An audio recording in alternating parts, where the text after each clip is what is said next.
Fortune বরিশালের ফ্যানদের জন্য বিশাল এক দুঃসংবাদ, কেননা চ্যাম্পিয়ন্স ট্রফির স্কোয়াডে ফাহিম আশরাফ জায়গা পাওয়ার কারণে বাংলাদেশ ছাড়তে হচ্ছে তাকে, অর্থাৎ বিপিএল ছেড়ে পাকিস্তানে যোগ দিচ্ছেন ফাহিম আশরাফ। হয়তো আজকের ম্যাচটাই তার শেষ ম্যাচ হতে চলেছে। প্লে অফে খেলতে পারছেন না এই বিদেশি তারকা। শুরু থেকে ভালো সার্ভিস দিয়েছে ফরচুন বরিশালকে, যেমন বল হাতে তেমন ব্যাট হাতে।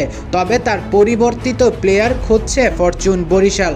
ইতোমধ্যে জানা গিয়েছে তারা দুইটি ক্রিকেটারের সাথে যোগাযোগ করেছে। একজন হচ্ছে ড্রয়েন পিটোরিয়াস, অন্যজন উইয়ান মোল্ডার। দুইজনই খেলেছে SA-20-তে, দুইজনই খেলেছে একই দল ডারবান সুপার জায়ান্টসের হয়ে। কিন্তু ডারবান সুপার জায়ান্টস ইতোমধ্যে বাদ পড়ে গিয়েছে SA-20 লড়াই থেকে।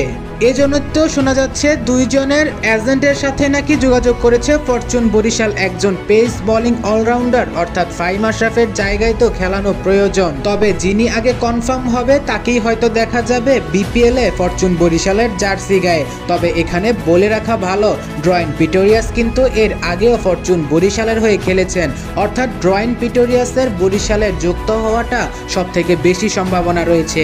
প্রিয় দর্শক, আপনারা কাকে চান ফাহিম আশরাফের রিপ্লেসমেন্ট হিসেবে, উইয়ান মোল্ডার নাকি ড্রয়েন পিটোরিয়াসকে?